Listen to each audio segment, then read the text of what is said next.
अल्लाह पीड़ बन जा अस्सलाम अल्लाह वालेकुम दोस्तों, मोहम्मद फैसल अपनी नई वीडियो के साथ अपने चैनल हरकत दुश्मन में बरकत में जो आपकी जिया खिदमत में हाजिर। जिया ओ भाई, क्या जिए हो गया? जिए जिए फादू जिए जिए फादू जिए फादू जिए फादू जिए अथूड़े मिसबारे अथूड़े अंजीरे अथूड़े मिसबारे मजा आ गया। चलें भाई, इंजॉय तो कर लिया हमने इस सीन को, लेकिन अब जरा जो है थोड़ा सा एक तस्वीर में आपको दिखाने लगा हूँ। इस तस्वीर पे मिल के जो है ना दिखाओ दिखाओ इज्तिमाई भाई, लानत भेजते हैं। इस दिखाओ तस्वीर जी। में जितने लोग हैं, अपने आप को नाखुदा समझने वाले जो लोग हैं, इन तूड़े सब तुम्हारा के ऊपर शक्ल पे, तूड़े तुम्हारा शक्ल पे। लानत भेजते हैं और कहते हैं कि भाई इनको उल्टा लटका के इनकी तशरीफ पे जो है ना फौजी बूट रखने चाहिए। ओ तूड़े तुम्हारा शक्ल पे लानती है साला, आ गया मरा तुम कहाँ से। और आप कहते देखें वकार इनमें यूनस है पाई। इनमें नाम आप चेक मोइन करें। खान है, मिट्टी यार का ऐसे दिखाओ ऐसे लेकिन ऐसे दिखाओ लोग ना। इसमें मौजूद हैं जो अपने आप को जो है ना वो शराफत के अलमबरदार, और वो कहते हैं कि जी हमसे ज्यादा तो इंसाफ पसंद ही कोई नहीं है।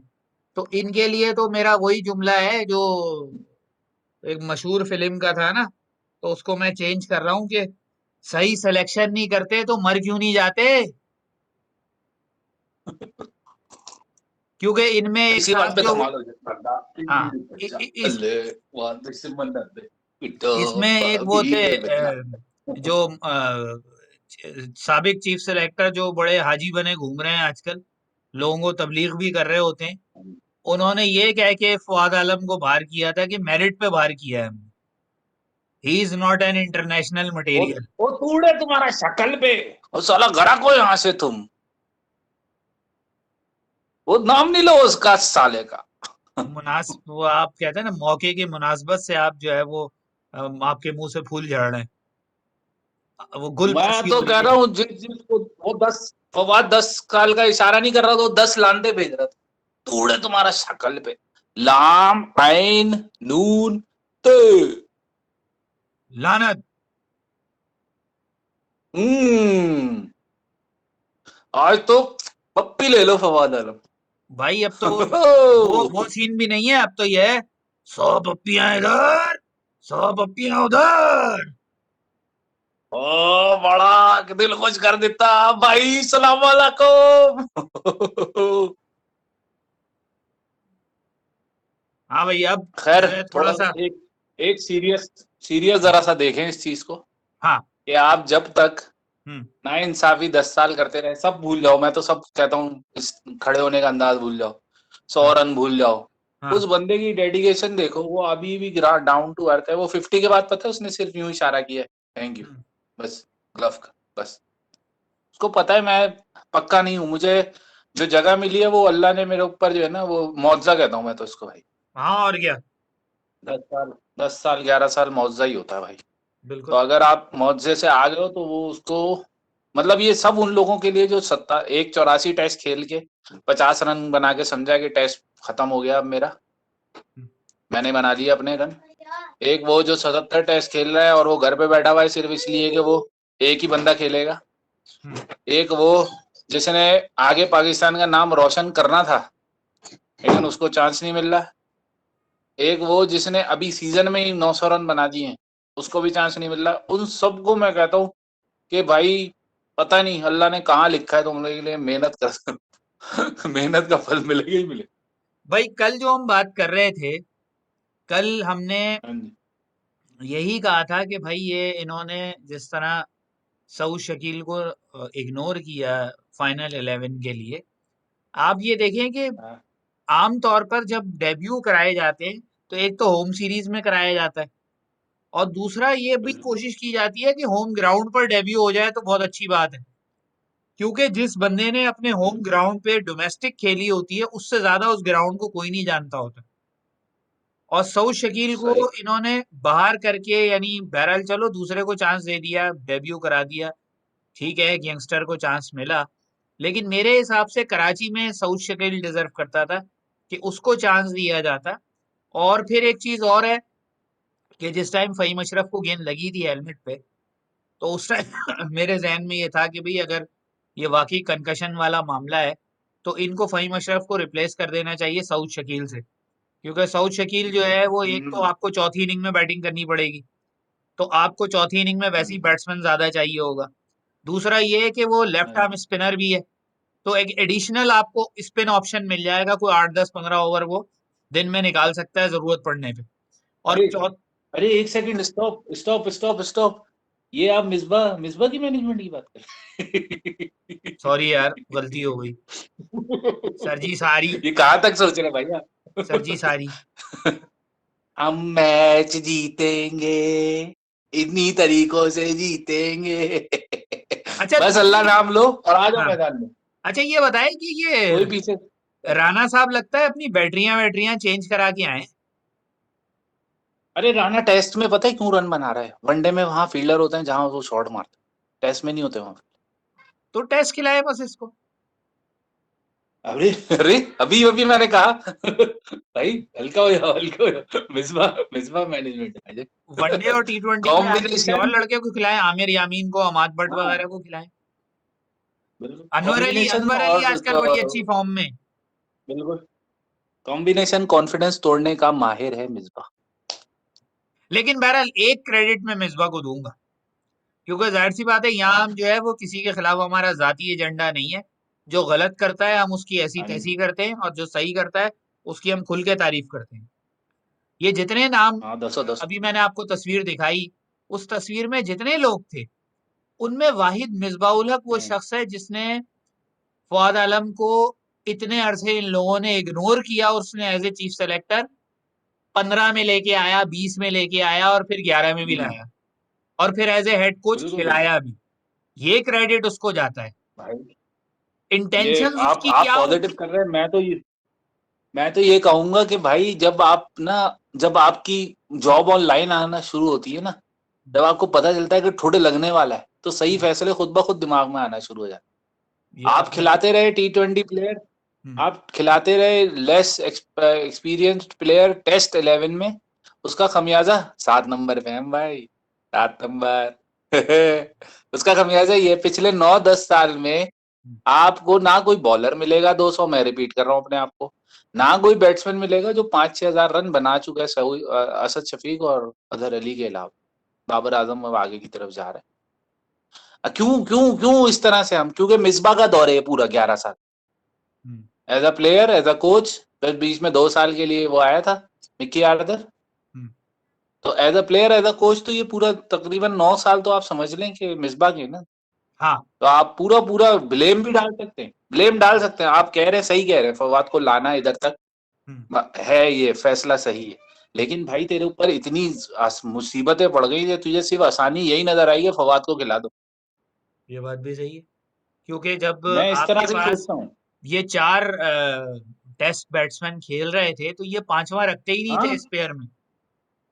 ये पता नहीं कौन ये कौन था एक वो, भाई अयूब कौन था वो, अयूब अगर मेहर था कौन था, उसको खिला दिया, और पता नहीं अयूब डोगरा, उसको हाँ खिला दिया। अयूब मेहर तो हाँ हमारे एक बहुत बड़े सीनियर जो है वो इकोनॉमिस्ट हैं, तो गलत नाम ले दिया मैंने उनका, डॉक्टर साहब माजरत आपके साथ। अयूब डोगर को खिला दिया, और पता नहीं किस किस को खिलाया है इन्होंने। भाई मेरे फवाद को ना खिलाने के लिए अजहर अली वन डाउन हो गया। पहले वो लास्ट टेस्ट मिसबा का जो कप्तान था उसमें अजहर ने ओपन किया था, हम्म, उसको नीचे डाल दिया ताकि नीचे आ जाए बंदा, मतलब नीचे कोई जगह ना बचे, ऊपर खिला दो। शान हम्म, मसूद को खिला दो, आबिद अली को खिला दो, इमाम उल हक को खिला दो, इसको खिला दो, उसको खिला दो, जो मिले उसको खिला दो। फखर जमान खिला दिया, शर्जील खान खिला दिए, सब खिला दिए। क्यों? ओपनर तो कभी सेट होंगे नहीं, हम्म, पता ही है उन्हें। हम्म, क्योंकि ओपनर बनाना इतना आसान तो होता नहीं है टेस्ट में, और वनडे हाँ, में मिडिल ऑर्डर बनाना मुश्किल होता है, ये भी वाइस वर्सा। तो हाँ, उन्होंने दिमाग इतना अच्छा लड़ाया भाई, नेगेटिव मतलब इसकी स्ट्रेटेजी को तो मैं शाबाश दूंगा कि उसने मिडिल ऑर्डर जो पक्का मिडिल ऑर्डर था उसको भी छेड़ दिया। यानी असद शफीक एक मिडिल ऑर्डर का प्रॉपर 6 नंबर का बैट्समैन था, वो जैसी कप्तानी से हटा, उसने कोच बनते ही उसको ऊपर लाने की कोशिश करी, या वो मिकी आर्थर ने भी ऊपर लाने की कोशिश की। और वो मुझे नहीं समझ में आता कि जब एक बंदा प्रॉपरली अपनी जगह सेटल है और टीम टेलेंडर के साथ खेलना जानता है वो, तो आप उसको उसकी पोजीशन से क्यों उठा रहे हैं? ये है सारा बायस्ड काम। आपको किसी को निकालना होता है ना, आप उसे आउट ऑफ पोजीशन खिला दो। ये तो है। ये गेम तो चलती रहती है बस। पाकिस्तान में। और बाकी बाकी अभी सिर्फ बैट्समैन हम देखते हैं कि फवाद आलम है, उस्मान सलाउद्दीन 11-9 साल उसको भी होगा परफॉर्म करते हुए, दाऊद शकील, इमाद बट, एक और लड़का है मैं उसका नाम भूल जाता हूँ हमेशा, अभी उसने परफॉर्म भी किया था। वो 5-6 लड़के अगर ये खिलाते रहेंगे तो इंजमाम को भी पता था कि फवाद आ गया ना तो मेरे रिकॉर्ड टूट जाएगा टेस्ट रन, अब तक तोड़ ये चुका होता। वाकई अब इस थ्योरी के ऊपर जो है ना, पहले तो ये कंसिडर होती थी कि ये कॉन्स्पिरेसी थ्योरी है, लेकिन अब मुझे इस ये थ्योरी पे एक्यूरेट है। यकीन आता जा रहा है कि ये जो है बिल्कुल। ऐसा ही है, क्योंकि हमारे यहाँ ये जितने नाम नेहाद तो नहीं, खैर अपने वक्त के जितने सुपरस्टार हैं, ये चाहते हैं कि जब ये मरें तब भी लोग इनको सुपरस्टार ही कहें, इसलिए ये कोई हाँ। नया सुपरस्टार बनने ही नहीं देते, और जब इनको खतरा होता है कि कोई नया सुपरस्टार बनने जा रहा है तो ये उसको मिल मिला के निकाल देते हैं। हम्म। तो यही काम फवाद आलम के हाँ। साथ हुआ, यही काम सरफराज के साथ किया गया कि भाई ये अगर क्या कहते हैं सेट हो गया तो ये तो बॉर्न कैप्टन है। हाँ। तो ये वाकई बिल्कुल। अब मुझे इस थ्योरी पे जो है ना यकीन होता चला जा रहा है। ये एक्यूरेट है, और आप अगर देखें तो सिर्फ बैट्समैन, बॉलर, फील्डर और कप्तान नहीं, वो कप्तान भी एक अचीवमेंट होती है ना, तो उन्होंने कप्तान को भी कंसिस्टेंट नहीं होने, मतलब कप्तानी भी उसे कंसिस्टेंटली करने नहीं देनी। हम्म। या तो ऐसी मिसबाने आती जो एक वर्ल्ड वर्ल्ड बीटिंग जो उसने चेंज की थी, उमर अकमल और उसको बुला के अहमद शहजाद को, हाँ। मतलब उससे आप समझ सकते हैं कि और उसको शोएब मलिक को और हफीज को उस सीरीज में जो मतलब पाकिस्तान में हो रही थी उसमें बिठा दिया। हम्म। सही है ना, तो वो तब सब समझ में आता है यार, हमें सब समझ हाँ। आता है, बेवकूफ नहीं है भाई। 7 नंबर पे टेस्ट में, 4 नंबर पे T20 में, 7 नंबर पे वनडे में माशाल्लाह, हाँ। 6 नंबर पे वनडे में हाँ। माशाल्लाह। तो अच्छा, टेंशन नहीं लो भाई। तो भाई एक दफा इसको फिर डांस हो गया था रे धरना, अपना पीड़ ये जो गली है गले कल क्या तो एक्सपेक्टेशन है? पाकिस्तान लीड तो ले चुका है मेरे ख्याल से, 150 की लीड काफी होगी। अगर हसन अली आए सुबह में 2-4 बल्ले मारे, मैंने कहा था हसन अली को और भाई आज तो बड़ा सेंसिबल 20 रन बॉले खेल ली उसने, मैंने कहा हाँ। यार चलो रुक गया, वरना मैं सोच रहा था आते ही मारेगा। हम्म। चलो लेकिन कल आप सुबह देखें में देखते हैं कि क्या अगर हिसाब 100, किताब बनता है। 100, अच्छा, एक 120 आखिरी, की बन, 120, 130। हाँ तो जी, हाँ जी, 120 दसो। 130 पे साउथ अफ्रीका, मेरा ख्याल है कि वो फिर कोई 120-30 के अंदर को साउथ 5-6 अफ्रीका। तो उनके आउट हो ही जाएंगे। हाँ, बैटिंग मेरे ख्याल से थोड़ी आसान, पता नहीं क्यों दूसरा तीसरा दिन आसान लग रही है, हो सकता है कुछ चांस, कुछ पता नहीं है भाई, ये दोनों 6 और 7 नंबर की टेस्ट टीम है इस वक्त, तो आप कुछ भी एक्सपेक्ट कर सकते हैं। साउथ अफ्रीका भी छठे पे, अच्छा, चलो तो आप ठीक है। ये ना सोचे कि वही बहुत ही प्रोफेशनल परफॉर्मेंस दे देंगे। हाँ, हो सकता है बैटिंग अच्छी कर ले, हम्म। लेकिन इतनी अच्छी नहीं करेंगे कि वो बैटिंग से पाकिस्तान को मतलब मैच से बाहर कर, हाँ, नहीं वो तीसरे तो इनिंग। बहरहाल मैच तो चारों इनिंग्स होंगी मैच के अंदर। चारों इनिंग होंगी और चौथे दिन खत्म होगा। आज पाकिस्तान ने एक दिन से ज्यादा बैटिंग कर ली भाई। यार ये आज तो अभी ईद का दिन है। ये अपने जो है ना, 100 पप्पियां इधर 100 पप्पियां उधर। भाई इस्लाम वालेकुम। अच्छा, अब चलो ये तो आखिरी बात, फिर मैं एक बात जोड़ दूं, मुझे फिर याद आ गई ये तस्वीर जो है ना, और अरे, मेरा फिर दिल चाह रहा है अरे। कि मैं एक दफा इन पे फिर लान तान करूं, इन लोगों के ऊपर। हम्म। तो एक दफा फिर मैं ये तस्वीर ला रहा हूँ भाई। सिलसिला ये है कि ये जो शाहकार पाकिस्तान ने over a period of time इकट्ठे किए हैं, इन शाहकारों ने जो है हम्म। वो एक और जुल्म किया पाकिस्तान के साथ। और वो जुल्म ये था हम्म। कि जिस तरह की वर्ल्ड कप 2019 की विकेट्स थी, आपको पता है पाकिस्तान के पास वर्ल्ड कप में मिडिल ऑर्डर ही नहीं था। हम्म। तो मिडिल ऑर्डर में पाकिस्तान के पास जो है वो शोएब मलिक खेल रहे थे, जिन्होंने पूरे टूर्नामेंट में मेरे ख्याल है 5 रन बनाए थे, और अब्दुल हफीज ने हम्म। सिवाय एक इंग्लैंड की इनिंग के कोई इनिंग नहीं खेली थी पूरे टूर्नामेंट में। और एक अकेला हारिस सोहेल था जिसने 2-3 मैच विनिंग इनिंग्स खेली थी, और 2 इनिंग सरफराज ने खेली थी। हम्म। तो वहां पर भी, बिल्कुल ऐसे और ही है। विकेट्स किस तरह की थी आपने खुद देखा, 250 300 रन मोर देन इनफ थे उस टूर्नामेंट में। यानी कोई 250 बना लेता हम्म। था तो अगले के लिए चेस करना मुश्किल हो जाता था। तो उस जगह पर भी बिल्कुल सही इस कह रहे बंदे की जगह बनती थी, लेकिन इन लानती लोगों ने जो है वो वहां पर भी उसको कंसिडर नहीं किया। तो हम यार, इसी ये तो लान के ऊपर वनडे रोकते हैं। वनडे का, हाँ जी, वनडे का वर्ल्ड कप है ना, तो मैं इसीलिए जरा इसको किसी और उसमें, लेकिन टेस्ट की अगर बात करें ना, तो बस मैं बॉटम लाइन यही दूंगा, पाकिस्तान, ये जो सीरीज है ना, ये सीरीज नहीं है, ये मिसबा और वकार के रिजीम की आखिरी सीरीज भी नहीं है, ये है वसीम की पहली सीरीज, मोहम्मद वसीम। हम्म। मैं इस तरफ से देख रहा हूँ। मोहम्मद वसीम ने जो फैसले किए ना भाई, देखो जब आप अंदर से होते हो ना टाइट, कि आपको पता है यार मैं करूंगा और सामने वाले को कॉन्फिडेंस दूंगा तो करेगा ही, क्योंकि वो लेवल पे आ रहा है, कोचिंग करता हुआ आ रहा है, टीम को मैनेज करता हुआ आ रहा है, उसके दिमाग में था कि मैं दूंगा कॉन्फिडेंस तो ये करेंगे परफॉर्म। और देखें आप इंशाल्लाह ताला, मैं कह रहा हूँ कोई भी आ जाए राइट लेफ्ट, अगर मोहम्मद वसीम सीधा चला ना, नई कबीले में शामिल हुआ, आप देखिएगा 7 से कम 4 तक तो ला सकता है। अब अगेन मेरी वो थ्योरी फिर जो है वो मुझे कामयाब होती नजर आ रही है कि अगर आपको पाकिस्तान क्रिकेट ठीक करनी है ना, तो सारे बड़े नाम पाकिस्तान क्रिकेट से दूर कर दें। चाहे उसमें वसीम अकरम है, चाहे ये वकार यूनुस है, चाहे यूनुस खान है, हाँ, सबको दूर कर दें हम्म, और नेशनल टीम के साथ उन लोगों को लगाएं जो सुपरस्टार नहीं है, सिर्फ कोचिंग करना जानते हैं। हम्म। और इन बड़े नामों को कहें हाँ, कि भाई मैन अगर मैन तुम्हें मैनेजमेंट, कोई एक मैन मुल्क से मैनेजर इतनी बुलाएं। मोहब्बत है, तुम्हें अगर क्रिकेट तुम्हारी ओढ़ना बिछोना है, तो जाओ बलूचिस्तान की कोचिंग करो, जाओ सिंध की कोचिंग करो, जाओ इन जगहों की कोचिंग करो, क्लब लेवल पे भाई कोचिंग इन करो। सब में मोहम्मद यूसुफ का नाम मैं लूंगा, इन सब में मोहम्मद यूसुफ जो है ना, उसको आप कम से कम टीम के साथ ना भी रखें ना, तो कम से कम उसे 3 महीने हर साल में कहेंगे भाई नेशनल टीम जो है ना, उसके साथ गुजारना है तुमने 3 महीने।